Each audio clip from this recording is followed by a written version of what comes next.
반갑습니다. 우리 같이 인사하실까요? 잘 오셨습니다. 네, 한 번 더 하겠습니다. 네, 수고하셨습니다.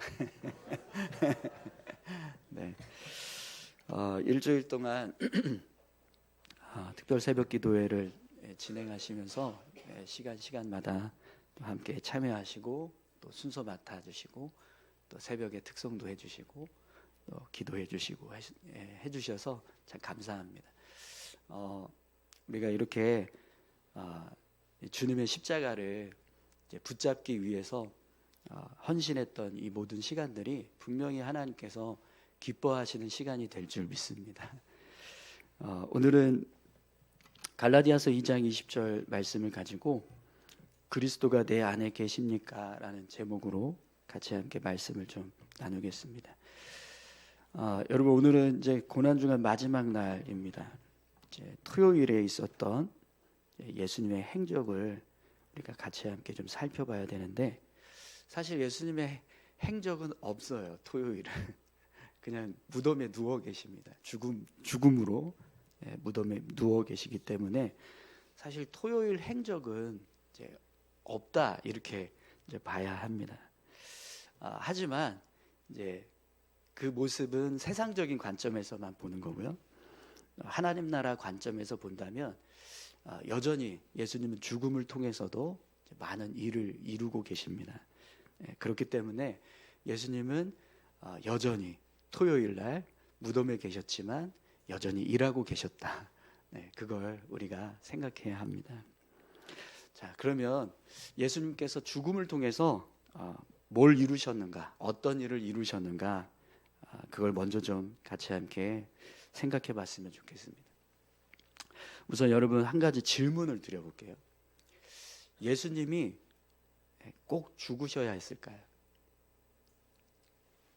예수님 왜 죽으셨을까요? 우리가 이제 우리 죄를 사하시기 위해서 예수님이 십자가에 달려 죽으셨다, 이렇게 성경은 우리에게 말씀합니다. 그런데 꼭 이 방법밖에 없었냐라는 겁니다.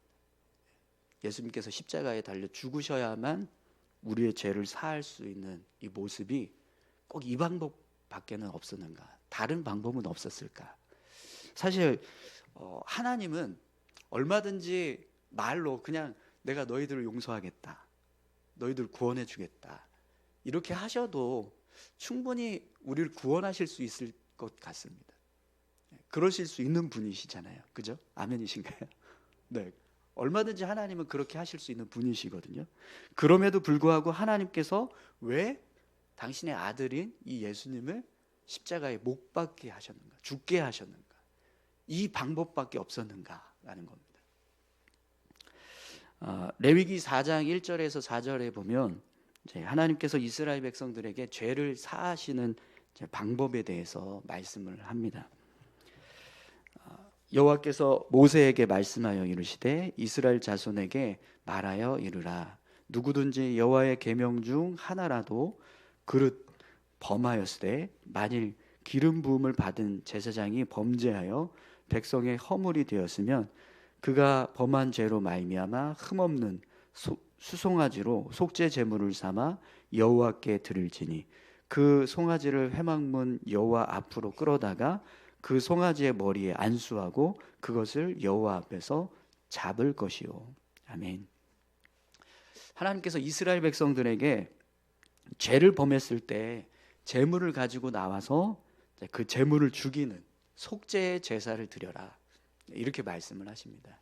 레위기 4장 1절에서 4절까지 말씀에 보면 제사장이 범죄했을 때에 대한 속죄 제사를 설명해 주고 있거든요.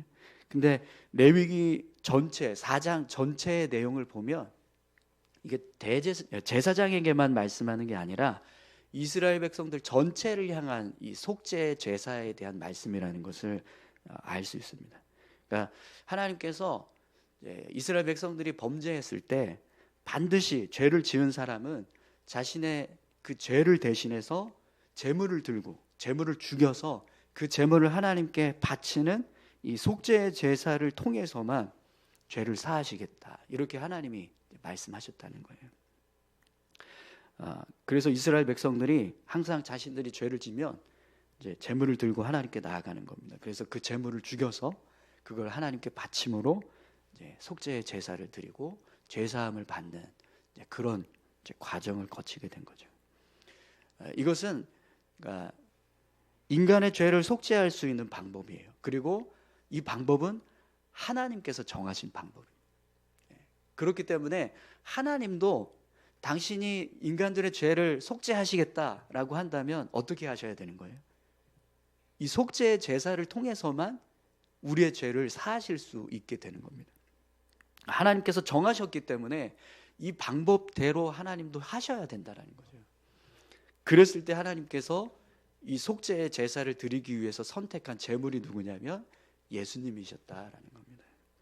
근데 예수님께서 속죄의 제물이 되신 이유는 하나님께서 속죄 제사를 드리실 때 그냥 아무 제물이나 사용할 수가 없는 거예요. 인간들은 이제 뭐 송아지나 뭐 비둘기 같은 가축을 이제 끌어다가 그걸 제물로 사용을 했지만 그러나 하나님께서 쓰시는 제물은 완벽한 제물이 되어요.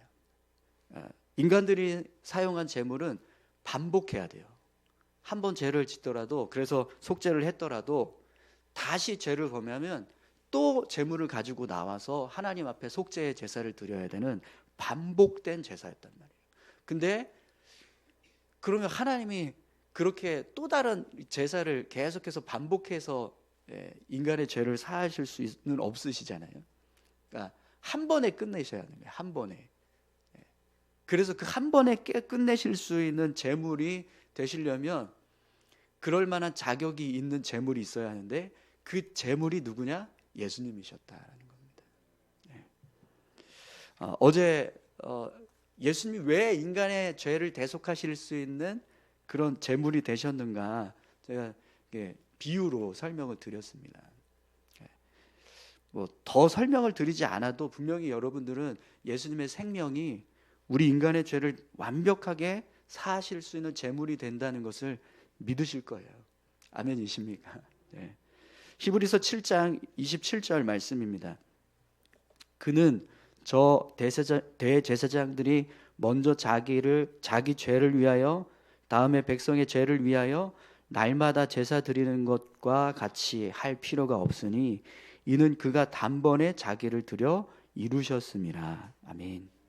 예수님께서 속죄의 제물이 되셨는데 그 모습은 더 이상 반복할 필요가 없는, 반복해서 제사를 드릴 필요가 없는 단 한 번의 제사이지만 완벽한 속죄를 이룰 수 있는 그런 이제 능력이 있다.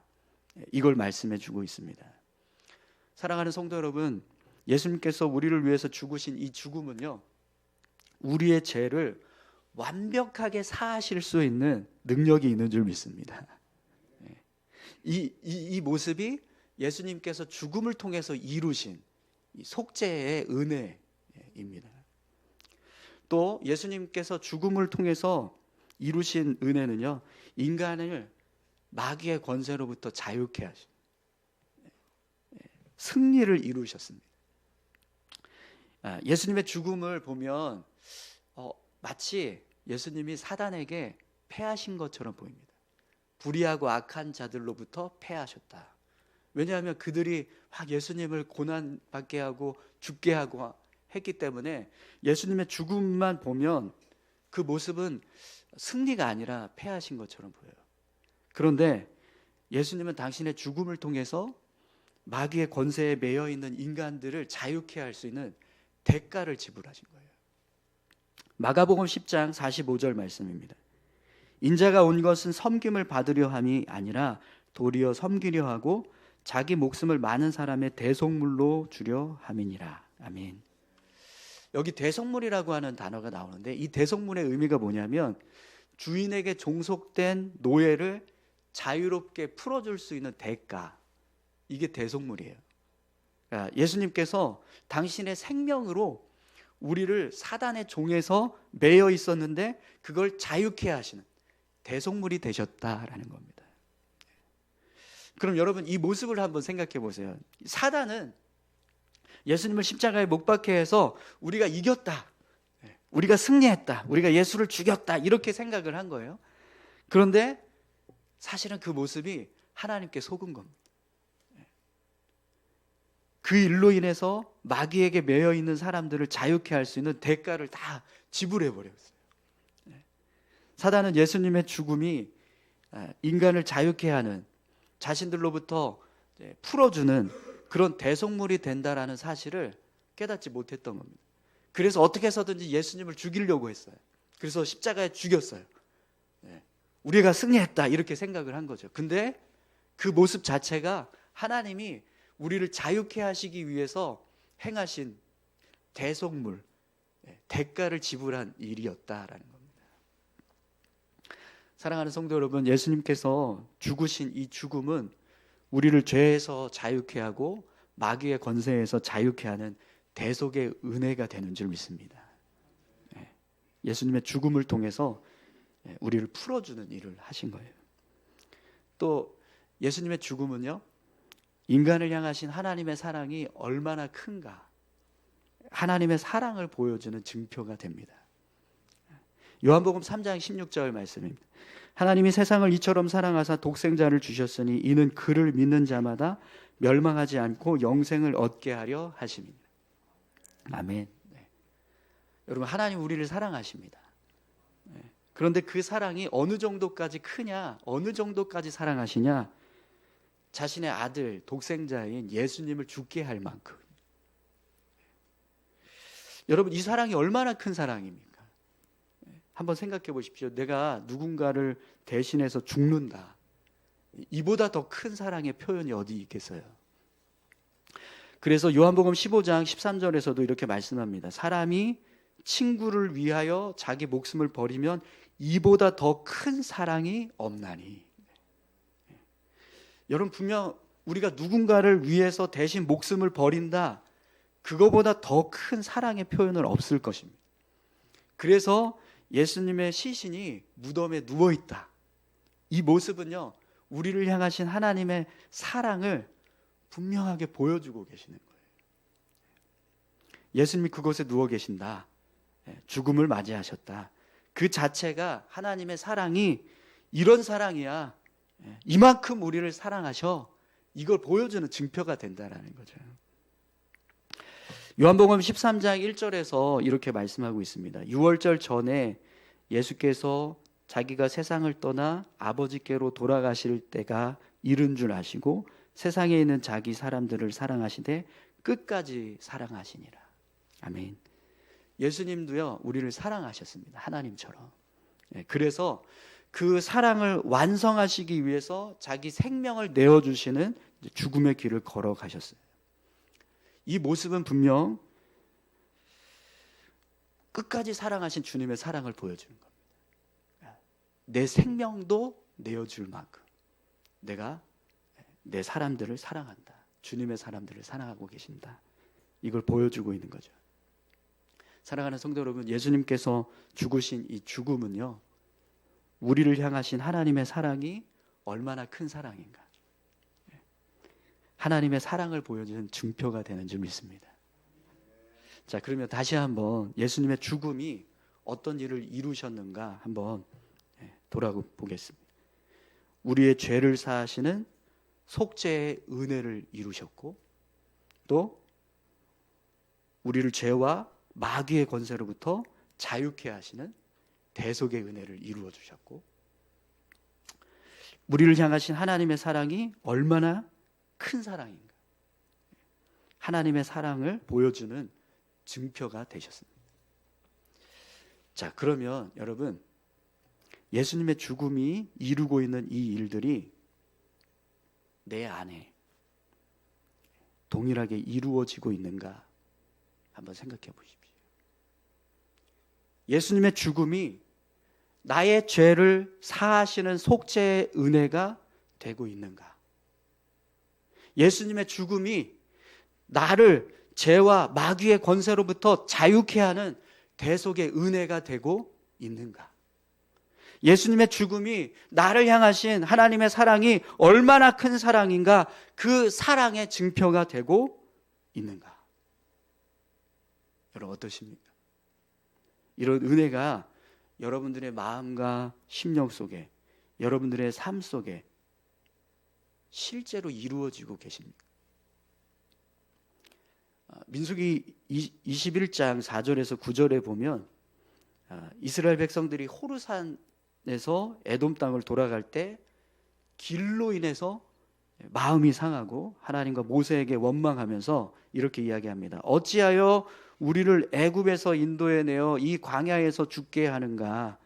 이곳에는 먹을 것도 없고 물도 없도다. 우리 마음이 이 하찮은 음식을 싫어하노라. 이러면서 불평했던 사건이 있습니다. 그때 하나님께서 이스라엘 백성들에게 진노하셔서 불뱀을 보내셨어요. 그래서 많은 사람들이 불뱀에 물려 죽는 일이 일어났습니다. 그런데 이제 모세가 하나님께 백성들을 살려달라고 기도했더니 하나님께서 뭐라고 말씀하셨냐면 불뱀을 만들어서 장대에 달고 물린 자마다 그것을 쳐다보면 살리라, 이렇게 말씀을 하십니다. 그래서 모세가 하나님 말씀대로 노수로 불뱀을 만들어서 장대에 달고 백성들에게 선포했어요. 저 뱀을 쳐다보면, 저 장대에 달린 노뱀을 쳐다보면 삽니다. 쳐다보십시오. 불뱀에 물리거든 쳐다보십시오. 이렇게 명령했어요. 그랬더니 여러분, 어떤 사람들은 모세의 말을 믿고 불뱀에 물렸을 때 그 장대에 달린 노뱀을 쳐다본 사람이 있었어요. 그래서 생명을 건진 사람이 있었어요. 하지만 어떤 사람들은요, 그 장대에 달린 노뱀을 쳐다보지 않았어요. 여전히 모세를 불신하고 하나님을 불신해서 쳐다보지 않았다는 거죠. 그래서 결국 죽음에 이르는 그런 사람들도 있었습니다. 여러분, 지금 이스라엘 백성들이 이 장대에 달린 노뱀을 쳐다보는 것처럼 예수님의 죽음이 이런 일들을 이루고 계신다라는 사실을 믿고 그 죽음을 붙잡고 계십니까? 여러분, 오늘 저와 여러분들이 이 자리에 있다는 것은 분명 예수님의 죽음을 붙잡고 계신 것인 줄 믿습니다. 그러니까 이제 한 주간 동안 새벽마다 이 자리를 채우셨을 거라고 믿어요. 그러나 여러분, 우리가 하나님 앞에서 우리의 믿음을 점검할 때 이런 행위적인 모습을 통해서만 우리 믿음이 온전하다 그렇게 말할 수는 없어요. 그렇지 않습니까? 분명히 우리 안에 있는 중심, 물론 이제 행위도 포함되어야겠지만 우리 마음 중심이 하나님 앞에 온전히 서 있어야 우리 믿음이 온전한 믿음이다라고 할 수 있을 겁니다.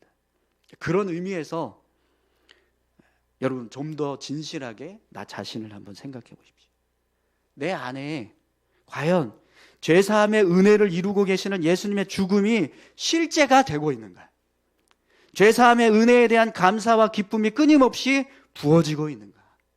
그래서 그 은혜 때문에 내가 어떻게 해서든지 하나님 보시기에 기쁨이 되고 감사가 될 수 있는, 영광이 될 수 있는 모습으로 삶을 살아가고 있는가?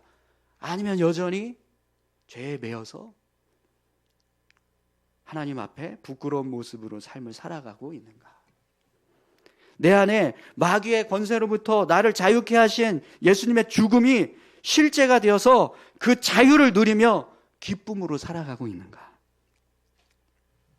아니면 여전히 마귀의 권세에 매여서 죄의 종노릇하면서 살고 있는가?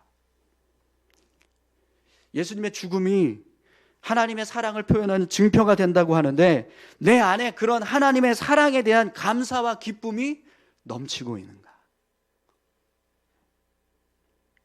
그래서 하나밖에 없는 아들의 생명도 내어주신 그 하나님을 위해서 나도 그 사랑에 감사하면서 나 자신을 기쁘게 내어드리고 있는가?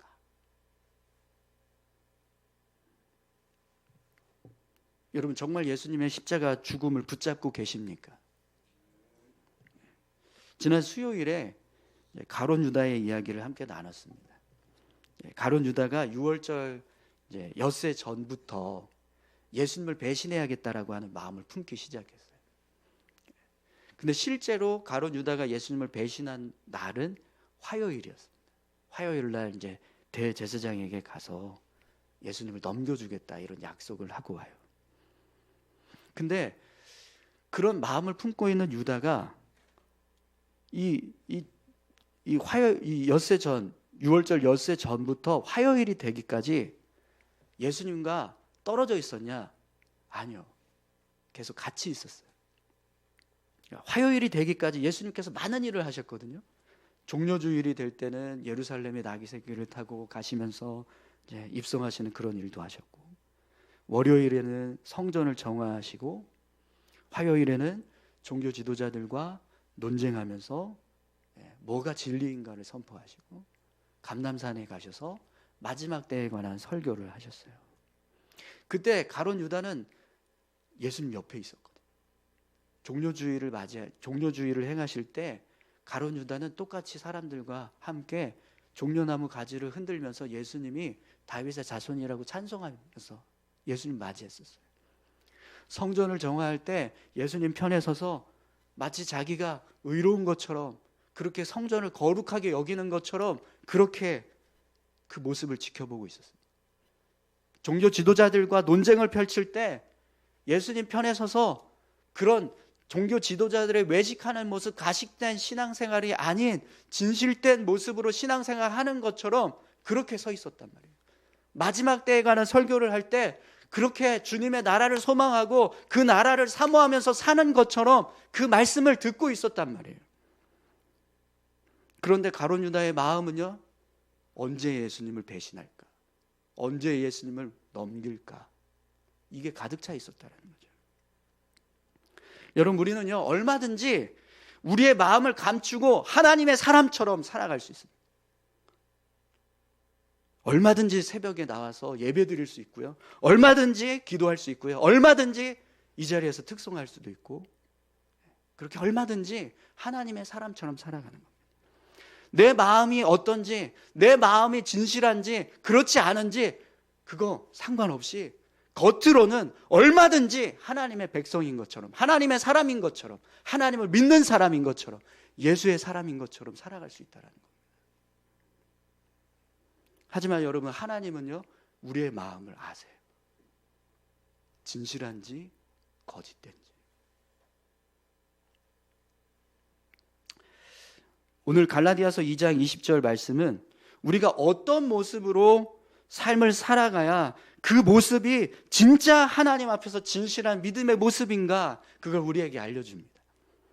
내가 그리스도와 함께 십자가에 못 박혔나니 그런즉 이제는 내가 사는 것이 아니요 오직 내 안에 그리스도께서 사시는 것이라. 이제 내가 육체 가운데 사는 것은 나를 사랑하사 나를 위하여 자기 자신을 버리신 하나님의 아들을 믿는 믿음 안에서 사는 것이라. 아멘. 여러분, 우리는요, 더 이상 우리의 생각과 마음으로 사는 사람들이 아닙니다. 우리는 우리의 생명이 아니라 주님의 생명으로 살아가는 사람들입니다. 내 안에 계신 예수님, 예수 그리스도가 나를 주관하시는 주인이 되고 계시고 내 생각과 뜻이 되고 계십니다.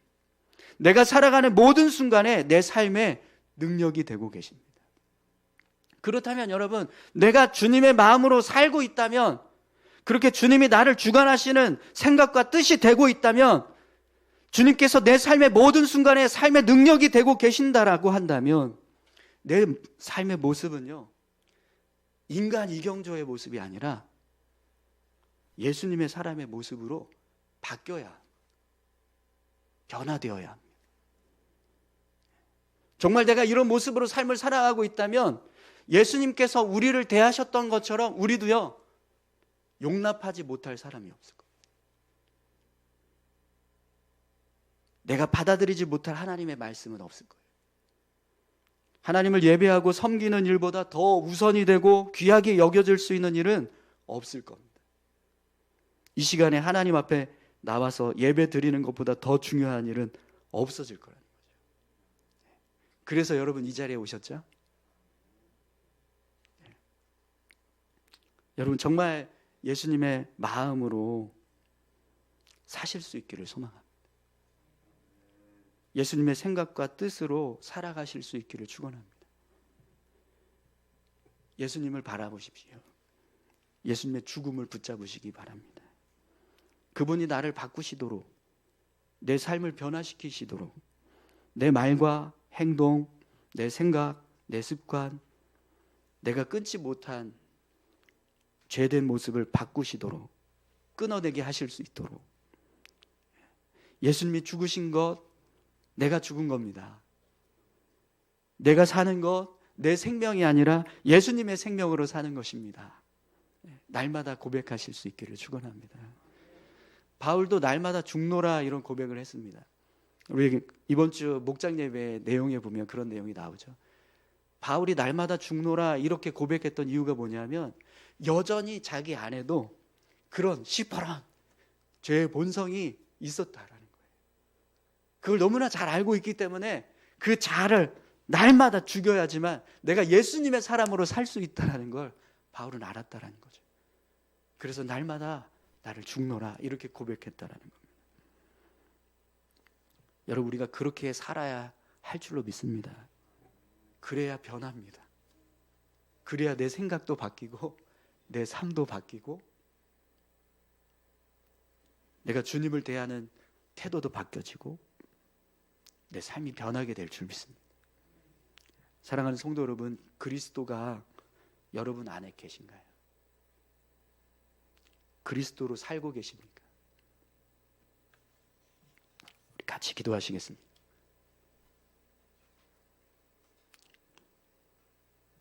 우리 같이 함께 이렇게 기도했으면 좋겠습니다. 주님, 내 안에 오셔서 나를 붙들어 주십시오.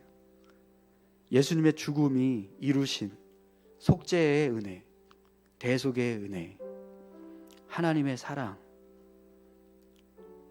그 은혜들을 마음껏 누리며 살 수 있도록 내 안에 오셔서 나를 붙들어 주십시오. 우리 같이 함께 이렇게 기도하기 원합니다. 함께 기도하시겠습니다.